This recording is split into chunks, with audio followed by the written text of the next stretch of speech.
오늘 우리가 함께 읽은 본문 말씀의 시작을 보면은 주의 사자가 빌립이라고 하는 전도자에게 와서 이르기를 일어나 남쪽으로 향하여 예루살렘에서 가사로 내려가는 길까지 가라, 이렇게 이야기해서, 우리 말에서 이제 가라라는 말은 조금 후반부에 나왔지만은 먼저는 일어나 가라, 이렇게 해서 이제 천사를 통해서 하나님께서 빌립이라는 사람에게 명령을 내리십니다. 그런데 그 26절 끝에 보면은 그 길은 어떤 길이냐 할 때 광야의 길이라고 하였습니다. 그러니까는 여기 참고로 이 빌립이라는 사람은 그 사도행전 그 6장에 따르면은 그 스데반과 더불어 7 지사로 택함을 받은 사람 중에 한 사람이었고, 이후에 스데반의 그 순교로 인하여 예루살렘 교회에 핍박이 임하였을 때 교인들이 다 흩어지게 되었는데, 그 가운데 빌립 또한 이제 그 예루살렘 교회에 더 이상 있지 못하고 나아가서 복음을 전하는 일을 시작하게 되었습니다.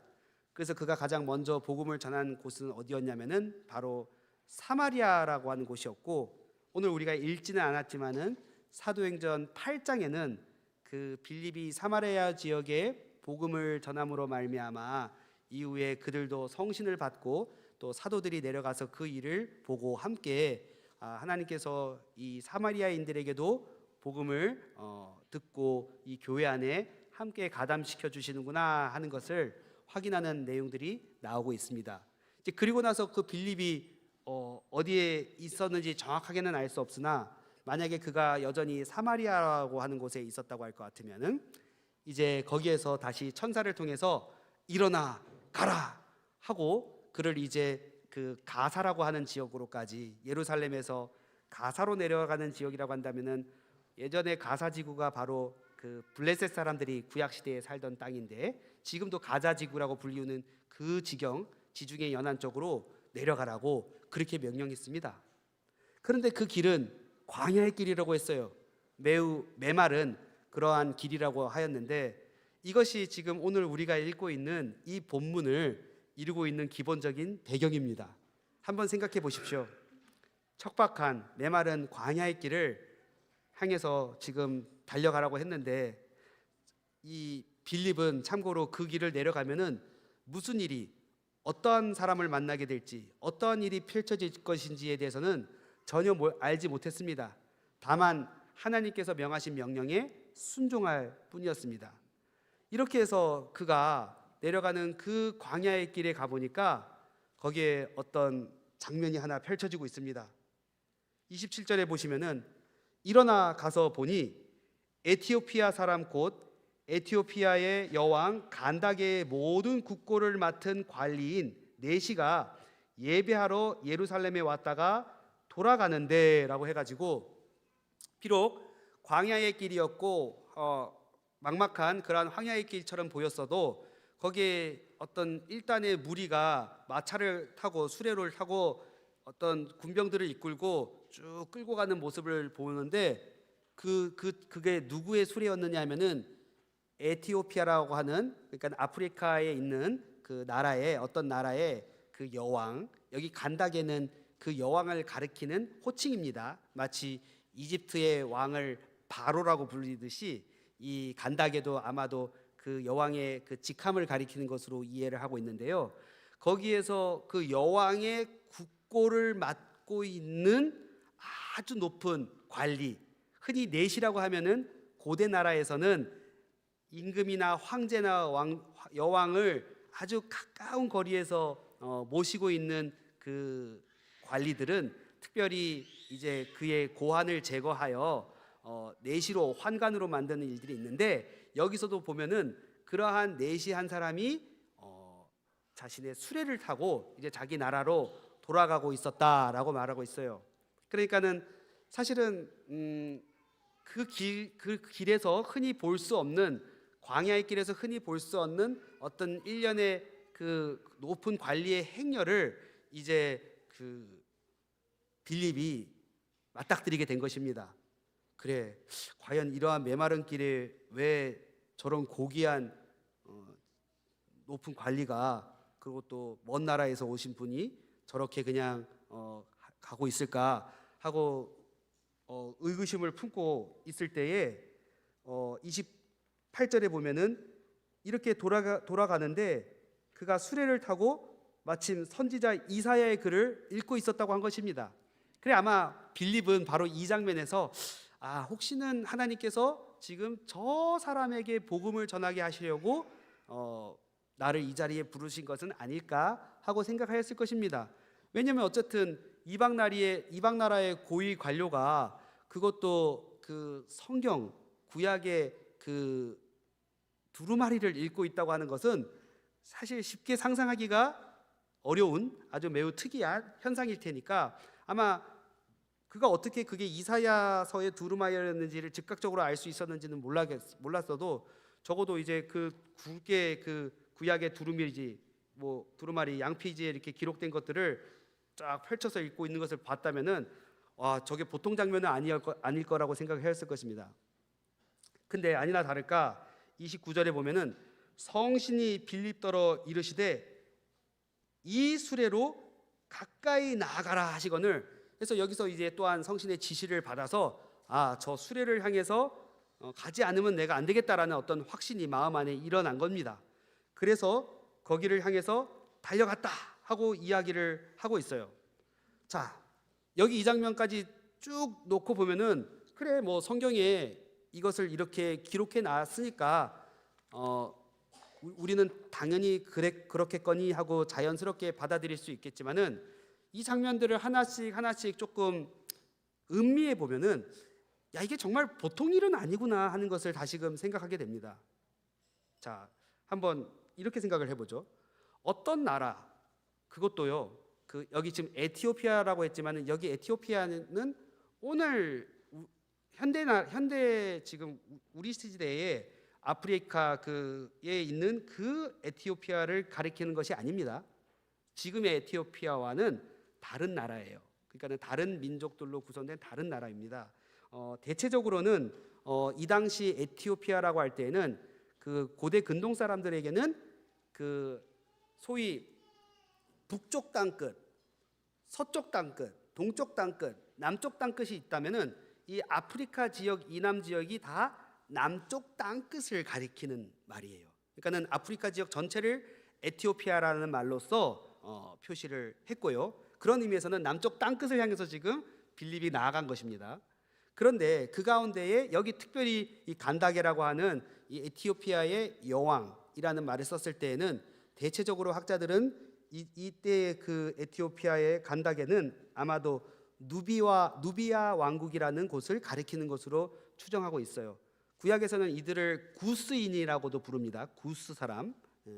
그런데 참고로 이 당시 이스라엘 나라는 그 독립된 나라가 아니고 그 로마의 그 큰 제국의 일종의 그 지배를 받고 있었던 그 외국 이방 민족의 압제와 지배 가운데 있었던 독립되지 못했던 나라이고, 반대로 이 누비안 왕국은 비록 그게 로마만큼 큰 나라는 아니었어도 그래도 아프리카에서 나름대로는 독립된 왕국으로서 엄연하게 서 있는 그러한 나라였습니다.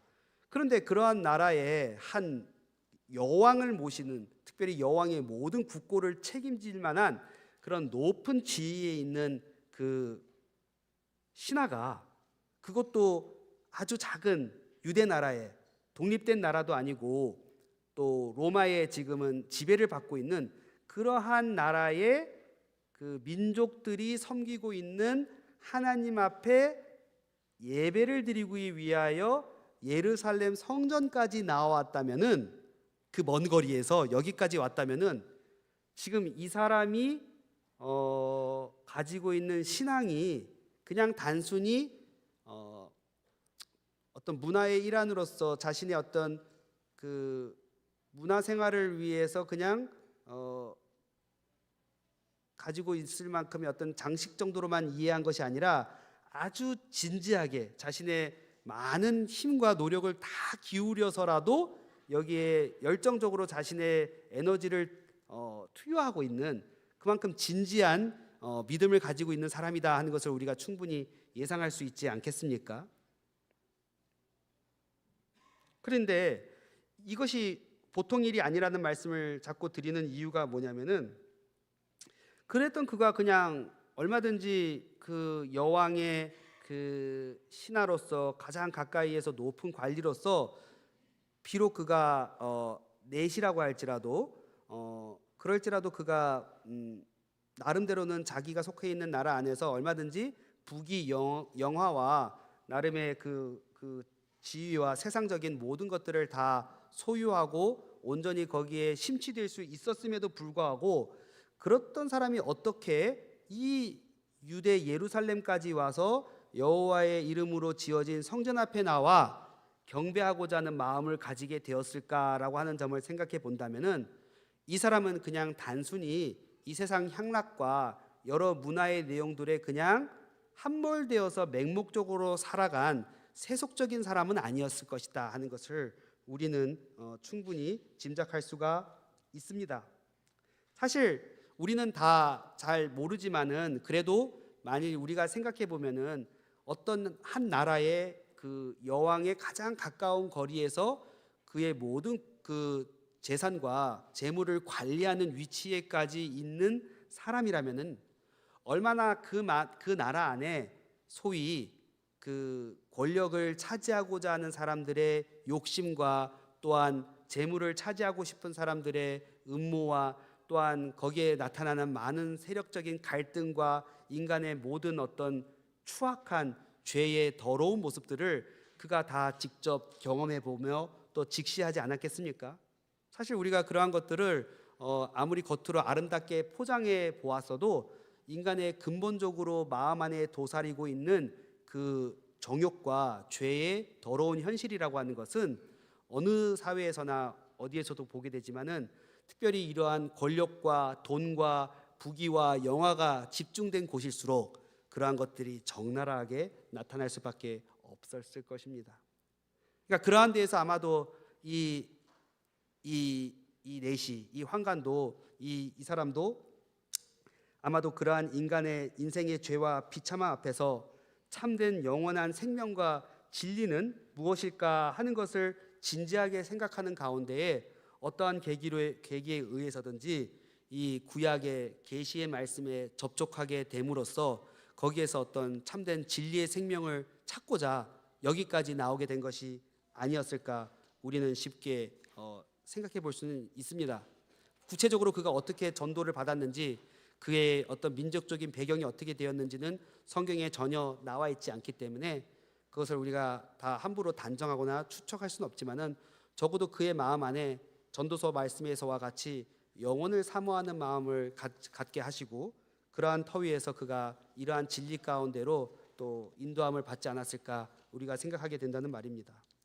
그런데 여기까지는 좋은데, 그 다음 한번 조금 더 생각을 해보면 이 내시가 어떤 사람인가. 앞서 말한 대로 그의 혈통적 배경을 우리가 단정 지을 수는 없지만은, 일단은 표면적으로 봤을 때는 이 사람이 이방인일 가능성이 크고요.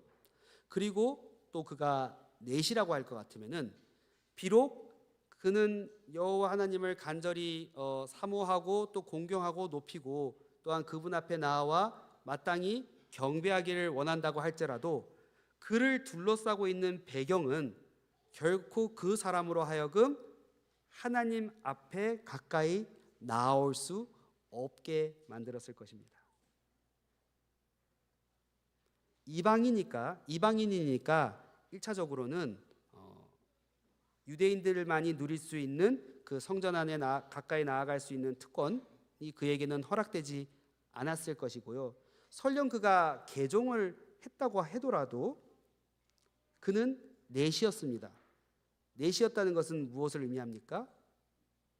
그의 그 고환이 제거되었다는 것이나 혹은 상해했다는 것을 의미할 텐데, 여호와 하나님께서는 구약의 경륜 안에서 이러한 자들에 대해서 어떻게 해야 한다라고 말씀하셨느냐 하면은, 신명기 23장 1절을 한번 보시면요. 구약 성경 신명기 23장 1절에 보시면은,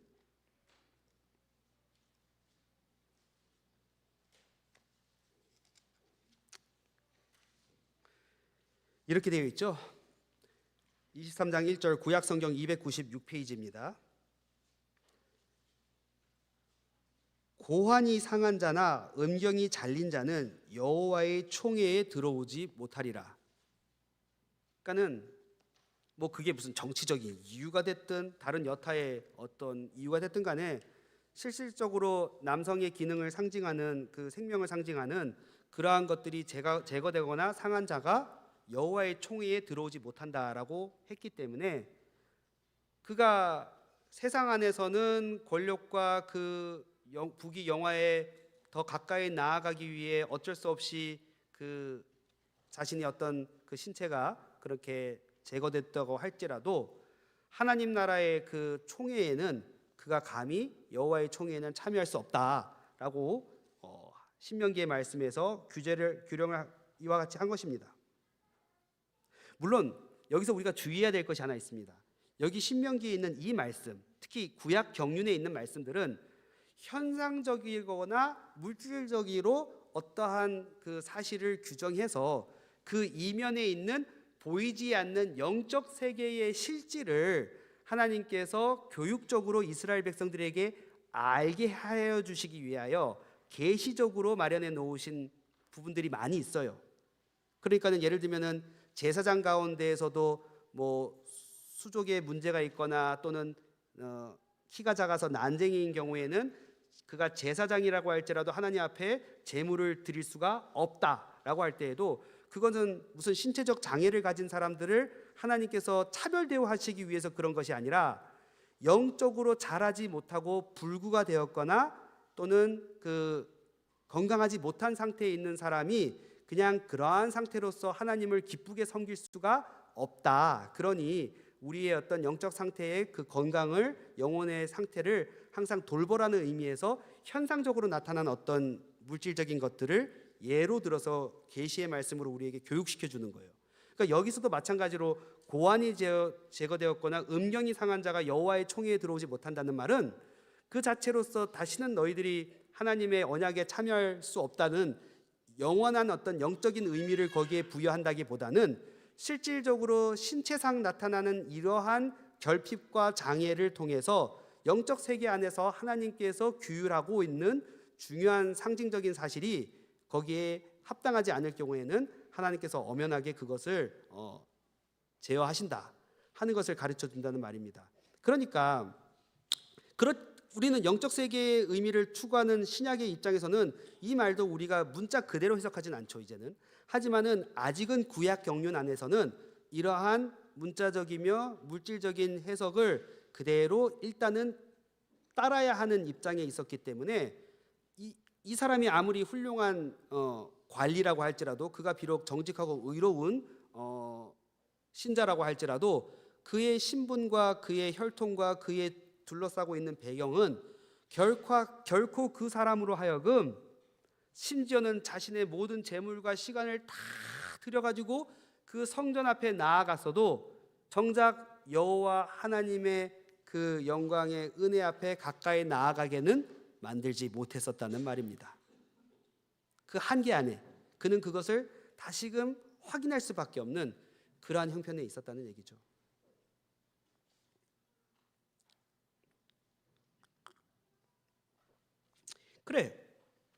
그러니까 이러한 장면들을 염두에 두고 지금 광야의 길을 거쳐서 돌아가고 있는, 자신의 나라로 돌아가고 있는 에티오피아의 이 내시의 모습을 한번 상상해 보십시오. 한편으로는 간신히 그래도 성전 가까이 그만큼이라도 나아올 수 있다는 것에 대한 감사의 심정은 있었을지 몰라도 뭔가 거기에는 어떤 외로운, 부족한, 또는 조금은 막막한, 적막한, 소위 이 광야의 길과 같은 장면으로 묘사될 만한 마음의 어떤 쓸쓸함과 외로움이 그 안에 있었을 것이다 하는 것을 우리가 충분히 짐작할 수 있습니다. 사실 우리의 그 교회에 우리가 매주일 나와서 예배드릴 때에도 그 가운데에는 우리가 사실 이 한 주일 이 시간을 우리가 간절히 바라고 사모하고 나와서 그 은혜의 자리 앞에서 성삼위 하나님의 은혜의 영광을 맛보기를 간절히 원하지만은, 그리고 그 시간을 사모해서 우리의 모든 시간과 에너지와 힘을 기울여서 정말 이 자리에 나와서 그것을 누리고 또 그 은혜 가운데 돌아가는 성도들도 있겠지만은, 반대로 어렵게 힘을 다 내서 간신히 이 자리에 나왔지만은 내가 진정으로 원하는 것, 내가 진정으로 맛보기를 원하는 것, 내가 진정으로 누리기를 원하는 성삼위 하나님의 그 은혜의 영광과 그분의 그 밝은 광채 앞에서 내가 온전히 만족함을 얻는 그러한 기쁨을 누리지 못하고 또 무거운 발걸음을 디디며 자신의 자리로 돌아가는 사람들도 있을 것입니다. 모두가 다 그런 기쁨 가운데 있으면 좋겠지만은 사실 우리의 신앙의 현실을 보면은 그렇지 못할 때도 많이 있습니다. 그렇다고 해서 우리가 신앙을 버리는 것도 아니고 하나님을 믿지 않는 것도 아니고 하나님의 말씀을 신뢰하지 않는 것도 아니지만은 그 영혼의 적막함과 메마름의 현실 가운데에서 언제고 나의 이러한 부족한 부분들을 하나님께서 온전히 채워주실까 하는 그러한 간절한 소원과 또 갈망 가운데에 그 길을 걸어가기도 하는 것입니다. 그래, 어떤 면에서는 이 내시의 모습도 그렇다고 봐야 될 거예요. 그가 그 수레에 앉아서 얼마든지 그 수레에서 산의 진미를 또 준비한 음식들을 먹어가면서 비록 광야의 길이라고 해도 먼 발치 산을 바라보며 그 경치를 구경하고 그렇게 해서 술이나 마시고 시간을 보낼 수도 있었겠지만은 그는 그 마음 가운데에 끝까지 영혼을 사모하는 심정과 채워지지 못하는 그 갈급함과 이러한 것들이 다 복잡하게 교차되고 있는 가운데에서 그에게 줄 수 있는 유일한 위로는 다시금 하나님의 말씀을 읽는 것이었습니다. 이렇게 해서 그가 마침 읽고 있던 부분이 어디였냐면은 바로 이사야서에 있는 말씀이었다고 성경은 말하고 있습니다. 그래서 빌립이 30절에 보면은 달려가서 선지자 이사야의 글 읽는 것을 들었다고 했는데, 처음에는 아마도 저게 구약 성경의 두루마리가 아닐까라고 생각을 해서 달려갔더니만 아니나 다를까 이 사람이 이제 성경을 음독을 하고 있어요. 자, 여러분, 이것도 대단한 일입니다. 지금 이방 사람이요, 외국 사람이 자기네 날 말이 아닌 이때 이 사본이 이게 과연 히브리어 원전으로 된 것이었을지 아니면은 후대 나중 사람들이 이것을 헬라어로 바꾼 그 사본이었을지 알 수는 없지만은 어떻게 됐든지 간에 그 나라의 이 사본을 읽을 수 있을 만한 정도의 노력을 기울여서 그것을 소리를 내어서 읽고 있었다고 하니 정말 보통 사람 아니에요. 이 사람의 어떤 그 노력과 진지함으로 따지면은. 그래, 가까이 다가가니까는 그 이사야서의 말씀을 읽고 있는 것이 귀에 들린 거예요. 그래서 야, 정말로 하나님께서 나를 이 자리에 불러주시기 위해서 나로 하여금 천사에게 일어나서 여기까지 오라고 했구나. 아마 빌립은 더 큰 확신을 가지고 그 앞에 나갔을 것입니다. 그래, 30절에 보면은 선지자 이사야의 글 읽는 것을 듣고 말하되 읽는 것을 깨닫느냐라고 물었더니 31절에 보면은 뭐라고 대답하냐면은 대답하되 지도해 주는 사람이 없으니 어찌 깨달을 수 있느냐 하고 대답을 했습니다. 지도해 주는 사람이 없으니 어떻게 깨달을 수 있느냐. 여기 지도해 준다는 말은 길을 안내해 준다는 말, 혹은 요한복음 16장 13절의 말씀대로 할 것 같으면은 진리의 성신이 우리에게 오시면 그가 모든 진리 가운데로 너희를 인도하시리라 할 때 그 인도한다는 말이에요. 그러니까 사실은 우리가 다 성경을 읽어도 바른 진리 가운데로 들어가려면은 성신의 이 지도하심이 없이는 불가능하거든요. 어떤 면에서는 여기서는 좀 그러한 장면을 좀 연상하게 하는 말씀입니다. 지도해 주는 이가 없으니 어찌 깨달을 수 있겠습니까? 성신의 가르침이 없이는 내가 이것을 어찌 할 수 있겠습니까? 이런 의미겠죠. 그가 성신을 아직 몰랐어도. 그랬더니 아마도 이 내시가요, 이 말을 듣고도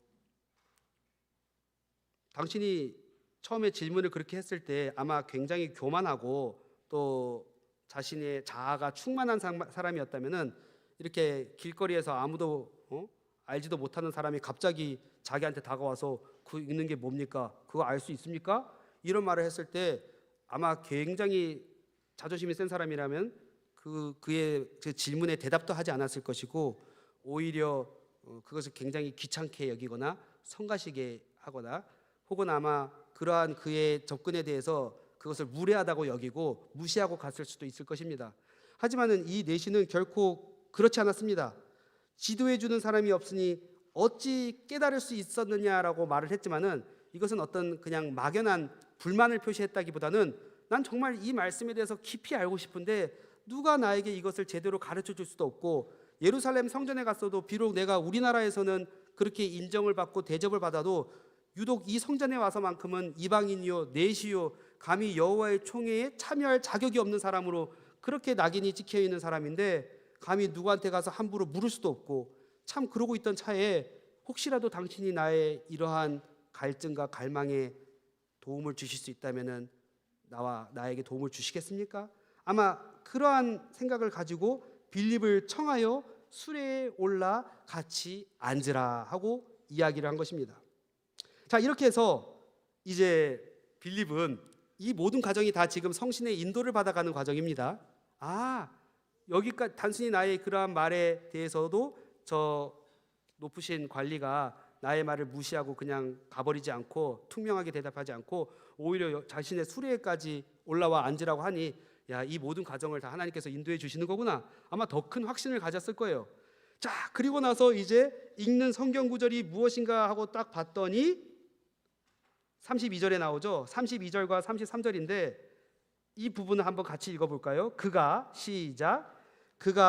도살자에게로 가는 양과 같이 끌려갔고 털 깎는 자 앞에 있는 어린 양이 조용함과 같이 그의 입을 열지 아니하였도다. 그가 굴욕을 당했을 때에 공정한 재판도 받지 못하였으니 누가 그의 세대를 말하리요?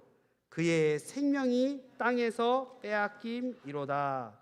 자, 여러분, 이 구절 아마 여러분들도 많이 들어보셨을 텐데 우리가 그 이사야서 53장 7절 이하에 나오는 말씀입니다. 조금 이제 그 변용은 있지만은 거의 그 말씀을 그대로 여기에 지금 기록하고 있어요. 그래, 우리는 자, 여기 우리 초등학생들한테 한번 물어보겠어요. 여기서 말하는 그가 누굴까요? 그가 도살자에게 가는 양과 같이 끌려갔고 그가 굴욕을 당했을 때 공정한 재판도 받지 못하고 그의 생명이 땅에서 빼앗겼대요. 이 그가 누굴까요? 예수님. 보통 이럴 때 우리가 뭐라고 얘기하죠? 이것은 삼척동자도 안다, 이런 말을 쓸 겁니다, 한자로는.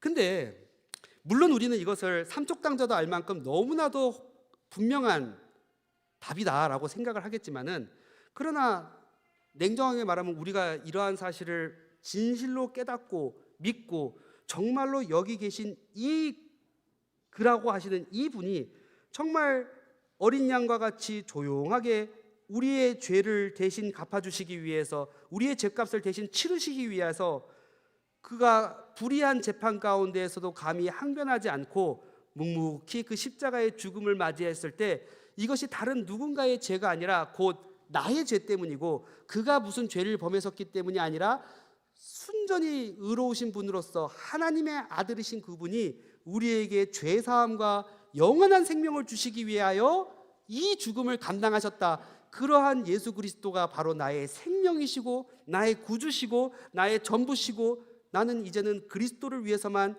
온전히 살아서나 죽어서나 그리스도의 것으로 살겠습니다. 자, 이러한 믿음과 고백이 단순히 지식으로서만이 아니라 우리 마음 안에서부터 참된 고백으로 나온다면 이것은 사람의 뜻으로 말미암는 것입니까? 오직 성신께서 우리를 진리 가운데로 인도해 주시지 않는다면 불가능한 일입니까? 당연히 성신께서, 그죠? 그리스도의 신으로 말미암지 않고서는 누구도 그리스도를 주라 할 수 없느니라 했던 고린도전서에 있는 그 말씀에 따라 이것은 오직 성신께서 우리를 진리 가운데로 이끌어 주셔야만 할 수 있는 고백입니다. 물론 우리 아이들이 했던 그 말이 틀린 것이 아니고 여러분들이 믿음이 없다는 말이 아니에요.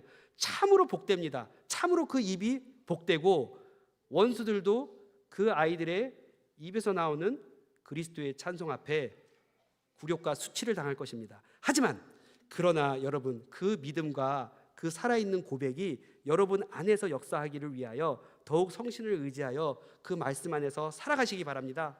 이러한 약속이 우리 어른들에게만이 아니라 우리 여기 있는 아이들 모두에게 주어졌다는 것을 믿고 그 그리스도 앞에 감사하시길 바랍니다.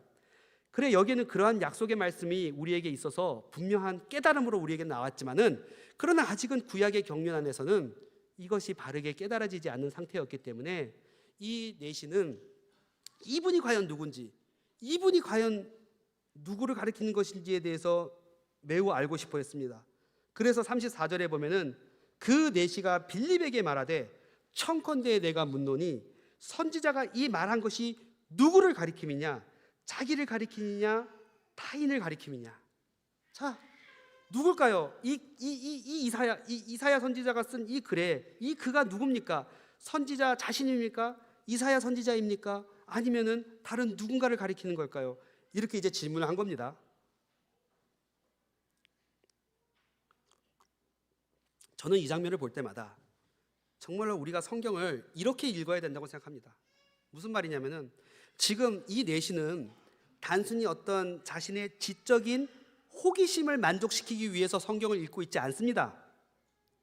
그냥 어떤 신학적인 주제에 대해서 이럴 수도 있고 저럴 수도 있는 그러한 문제 앞에서 나의 지적 탐구의 완결을 위해서 지금 이 질문을 하고 있는 사람이 아닙니다. 우리가 이 글을 그렇게 봐서는 안 됩니다. 이 사람은 왜 여기에서 이 선지자가 말하는 이 도살할 양과 같이 끌려가는 이 사람이 누군가 하는 것을 그렇게 간절히 찾고 물었겠습니까? 그에게 만약에 여기서 지금 이사야서를 읽고 있는 이것이 그에게 있어서 맨 처음으로 이사야를 읽는 것이 아니라 그에게 있어서 이 이사야를 여러 번 읽는 가운데에서 항상 그 마음 가운데 품고 있던 의문이었다면은 그는 단순히 이사야 53장만 읽었던 사람은 아니었을 것이에요. 그렇죠?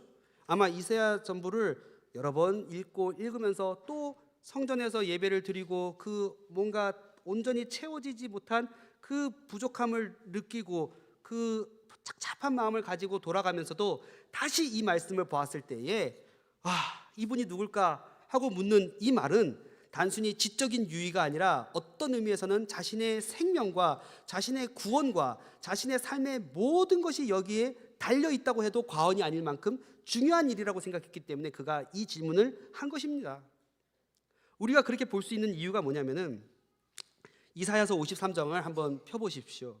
이사야 53장.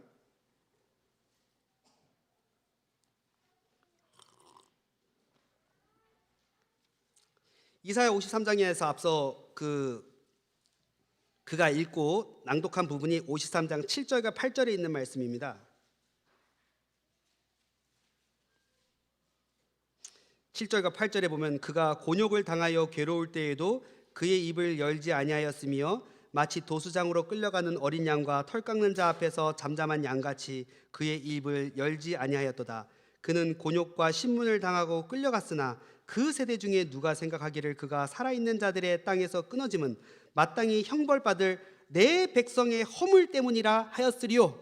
자, 이 말씀이었는데 그가 여기에서 멈추지 않고 이것이 결국은 하나님의 백성들에게 주시는 궁극적인 소망의 말씀이고 그 백성들의 죄와 허물을 용서해 주시기 위해서 순환당하는 어떤 여호와의 고난받는 종에 관한 이야기라고 할 것 같으면은 도대체 이 일이 언제 어떻게 누구에게 어떠한 식으로 이루어질 것인가에 대해서 간절히 찾고 궁구했을 것이라는 말입니다. 그럼 어떤 사람은 이렇게 말할 수 있습니다. 그게 당신하고 무슨 상관인데 이거는 천적으로 유대인들만을 위한 것이고 하나님의 언약 백성들을 위한 것이지 당신 같은 이방인, 당신같이 고안이 상해가지고 여호와의 총회에 감히 참여할 수 없는 자들에게까지 주시는 약속은 아니다. 당신하고 이것이 무슨 관련이 있는가? 그렇죠. 여기까지만 놓고 보면 그럴 수밖에 없습니다. 그런데 54장을 보십시오. 54장 1절에 보시면은 잉태하지 못하며 출산하지 못한 너는 노래할지어다. 산고를 겪지 못한 너는 외쳐 노래할지어다. 이는 홀로 된 여인의 자식이 남편 있는 자의 자식보다 많음이니라. 여호와께서 말씀하셨느니라. 내 장막터를 넓히며 내 처소의 휘장을 아끼지 말며 널리 펴되 너의 줄을 길게 하며 너의 말뚝을 견고히 할지어다. 자, 이거는 혼인을 했어도 자녀를 갖지 못하는 잉태하지 못한 여인을, 그러니까는 구약 이스라엘 백성들을 비유적으로 은유적으로 상정해서 하는 말이에요. 그러나 결실치 못하고 생산치 못하고 열매를 맺지 못하는 그들에게조차 여호와 하나님께서 친히 그들의 남편이 되어 주셔가지고 그들로 하여금 많은 열매를 맺게 해주시겠다는 약속의 말씀입니다. 물론 이것은 영적인 자녀들을 풍성하게 낳게 만들고 그것을 충만하게 하시겠다는 구속의 완성을 가리키는 말씀이에요. 그러나 앞서 말씀드린 대로 구약 경륜 안에서는 이것을 물질적으로 또는 현상적으로 이해하는 그러한 토대가 있기 때문에 이 말씀은 또한 즉각적으로는 그 당시 자녀를 낳지 못한 여인들에게도 큰 위로의 말씀이 되었을 것입니다. 근데 이거는 여자에 대한 얘기지 아직은 그 남자에 대한 얘기는 전혀 없어요. 그러나 아마 내시가 이 부분을 읽었다면은 여자들에게도 이런 큰 위로가 있고 또 구약 여인들에게는 이러한 약속의 말씀이 있는데 나 같은 사람은 어떨까 하는 생각을 하지 않았겠습니까? 그래서 우리는 어디로 가냐면 56장으로 이번에 걸어갑니다. 이사야서 56장 1절부터 8절까지 있는 말씀인데, 자, 이 부분은 저희가 교독을 하도록 하겠습니다. 제가 1절을 읽으면 여러분들이 2절, 제가 3절을 읽으면 4절 이렇게 가겠습니다. 56장입니다. 1절, 여호와께서 이와 같이 말씀하시기를 너희는 정의를 지키며 의를 행하라. 이는 나의 구원이 가까이 왔고 나의 공의가 나타날 것임이라 하셨도다. 2절,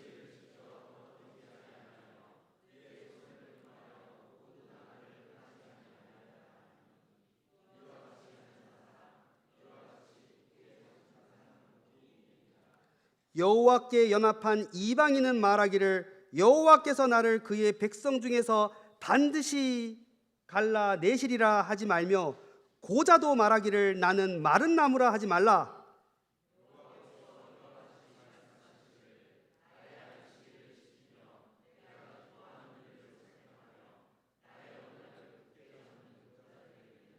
내가 내 집에서 내 성 안에서 아들이나 딸보다 나은 기념물과 이름을 그들에게 주며 영원한 이름을 주어 끊어지지 아니하게 할 것이며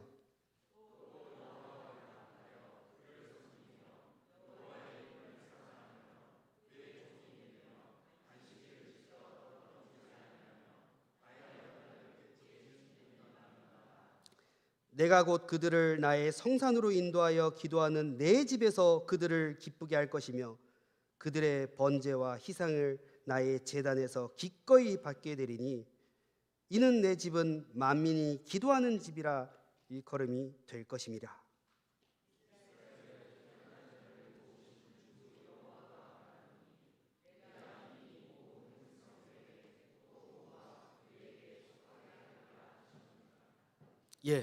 그러니까 이방인이라고 할지라도 하나님의 언약의 약속을 믿고 안식일을 지킨다는 것은 언약 백성의 표지 아닙니까? 그렇죠? 언약 밖에 있는 백성이라고 할지라도 그 약속을 간절히 사모하여서 그 길을 향해서 나아가기를 소원하고, 또 그렇게 했을 때 그가 심지어 이방인이라고 할지라도, 아니 고자라고 할지라도 하나님의 여호와의 성전에 그가 영원히 그의 이름이 기록되고 그가 드리는 제물과 모든 것들을 연락해 주실 것이라는 이 약속의 말씀. 자, 여러분, 이것이 53장에 나타난 여호와의 고난받는 종의 그의 역사와 수고로 말미암아 성취되는 온전한 약속이라는 것을 이가 알았을 때 그의 마음 안에 이 사람이 누굽니까? 이가 선지자입니까? 아니면은 다른 누굽니까? 할 때는 이것이 단순히 지적인 유의입니까? 지적 호기심입니까? 아니면은 정말 그 사람 생명과 분리될 수 없는 사건입니까? 당연히 후자죠.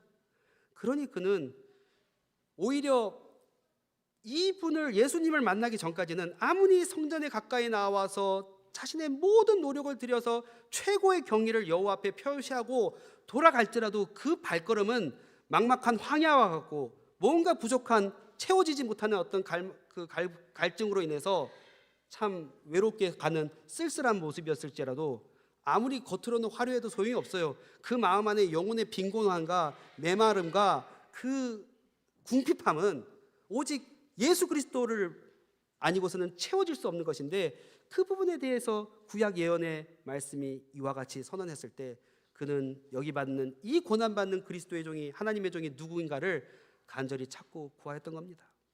그래 그 질문을 던졌을 때 어떻게 했습니까? 사도행전 8장으로 돌아가서 빌립은 이거구나, 여기서 이 사람에게 복음을 전해야 된다 하는 것을 깨닫고는 35절에 빌립이 입을 열어 이 글에서 시작하여 예수를 가르쳐 복음을 전하니. 그렇습니다. 복음의 핵심은 예수 그리스도입니다. 예수님의 죽으심과 다시 사심이 우리에게 주시는 부활의 복음의 내용이지만은 결국 복음은 예수 그리스도 그 자체입니다.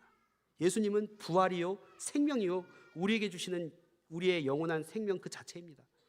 이렇게 해서 복음을 그가 여기서 듣게 되고 그것이 그 마음 안에 깊이 성신의 인도로 말미암아 깨닫게 되었을 때 그는 더 이상 이것을 자신의 마음 안에 그냥 간직해 둘 수가 없었습니다.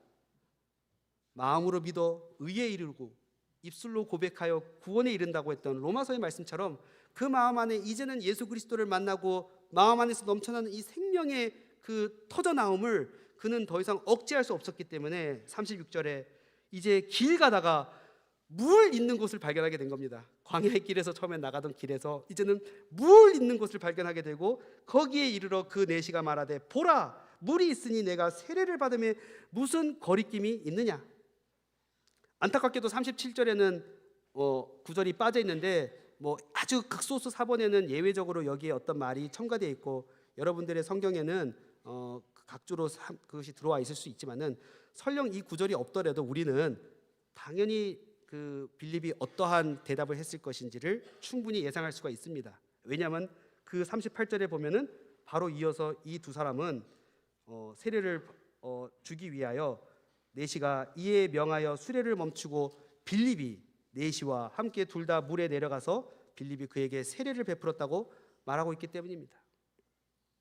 이렇게 하고 나서 이제 둘이 물에 올라오니까 하나님께서 천사를 통해서 빌립을 이곳에 보낸 목적이 온전히 성취되었습니다. 그렇죠? 그러면은 이제 주님의 말씀의 사자는 또 무슨 일을 합니까? 주님께서 또 이끌고 가시는 대로 또 따라 나가는 겁니다.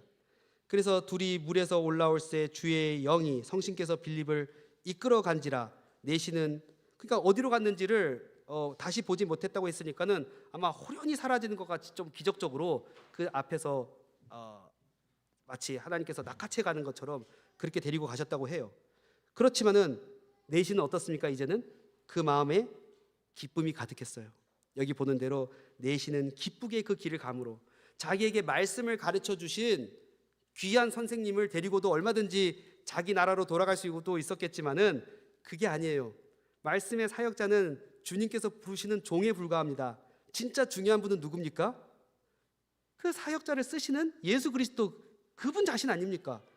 그분 자신이 지금 그 마음 가운데 들어와서 그 온전한 생명의 은혜를 맛보고 누리게 되었는데 설령 지금 예수께서 쓰시는 종이 자기 앞에 당장 없어졌어도 그는 염려할 게 없습니다. 왜냐하면 주님께서 또한 그 다음의 길을 예비해 두셨다는 것을 믿을 수가 있기 때문이죠.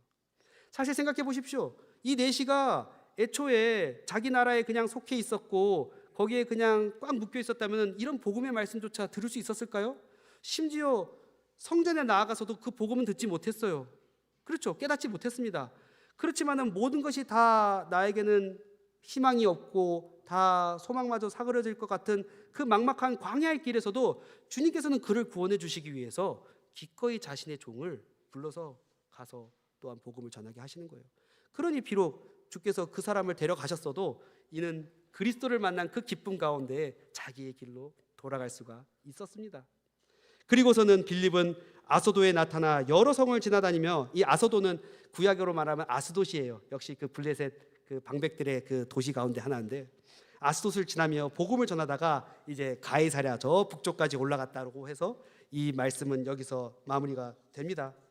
그래 오늘 이 말씀을 통해서 우리가 느끼게 되는 것은 정말로 우리는 매주일 예배를 통해서 하나님의 말씀을 듣는 가운데에서도 우리의 마음의 중심과 생각을 어디에다가 초점을 맞춰야 되냐면은 오직 이 예수 그리스도로 말미암아 성삼위 하나님을 만나고 그 그리스도를 우리 마음에 주로 모시고 그리스도께서 우리에게 약속해 주신 모든 구원의 은혜와 그 생명의 능력을 풍성히 맛보는 그러한 세계로 우리가 자꾸 들어가야 됩니다. 그러한 것들이 없이 그냥 지식으로만, 어떤 개념으로만, 성경적인 어떤 사건들에 대한 이해로서만 마치 하나님의 말씀을 우리가 듣고 있는 것처럼, 먹고 있는 것처럼 우리가 얼마든지 스스로를 오인할 수도 있지만은 진짜 중요한 것은 예수님을 만나는 거예요. 매주일 만나는 것이고, 주일만 만나는 것이 아니라 그렇게 주님을 만나게 되면은 나의 매일의 생활이 또한 주를 모시고 사는 생활이 되는 것입니다.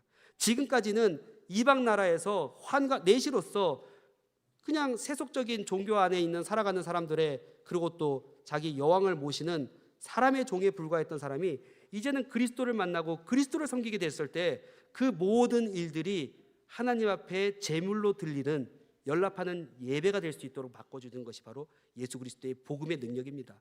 이러한 예수 그리스도를 우리가 날마다 만나고 우리의 생활의 모든 면이 하나님 앞에 온전히 산제소로 드리는 우리의 봉사와 수고가 주님 앞에 연락되고, 또한 주님께서 우리로 하여금 그 성전 안에 영원히 기록되는 이름을 가지고 만민의 기도하는 집으로 우리를 세워나간다는 이 은혜로운 사실을 이 예수님으로 말미암아 우리에게 온전히 미치고 있다는 사실을 기억하고 날마다 이 예수님 안에서 살아가시는 저희가 되기를 바랍니다. 같이 기도하시겠습니다. 거룩하신 하나님, 주께서 주님의 종들을 쓰셔서 어디에서든지 주께서 구원에 이르도록 예정하신 자들을 반드시 구원하신다는 것을 여기서 다시금 생각하게 되옵나이다. 또 그 일에 부름을 받은 자들은 어떻게든지 주님의 명령에 절대적으로 복종하고 순종해야 할 것인가를 다시금 보았나이다. 아울러 주께서 비록 이방인이라고 할지라도 또한 그의 몸에 여러 가지 어려움과 사람으로 볼 때는 소망이 없다고 생각될지라도 예수 그리스도로 말미암아 우리를 구원해 주시고, 또한 이방 땅에서도 모든 이교의 문화가 아주 농후한 그러한 바벨론과 같은 이 세계의 한복판에서도 주님의 복음으로 부르신 자들을 주님의 종으로 섬기는 자들로 세워주시고, 그들의 수고와 봉사를 자신의 몸을 산제물로 주님 앞에 드릴 수 있도록 하기 위하여 예수께서 의로우신 분으로서 고난받는 종이 되어 우리를 위하여 불의한 재판을 감당하시되 끝까지 그 길을 걸어가심으로써 십자가에 달려 죽으시고 부활하여 주신 것을 생각하게 되옵나이다. 이러한 그리스도의 죽음과 은혜와 그 부활로 말미암아 그 복음으로 인하여 우리 모두가 다 이 은혜와 구원의 약속에 참여한 자들이 되었사오니, 우리가 매주일 드리는 예배를 통해서도 항상 이 기쁨과 은혜를 맛보게 하옵시고 예수 그리스도를 만나게 하옵시며, 또 주님의 살과 피를 충만하게 공급하게 하여 주시고, 주께서 과연 우리 영혼에 마르지 않는 샘과 영생하도록 솟아나는 샘물이 된다는 것을 매일의 생활에서 맛보게 하여 주시옵소서.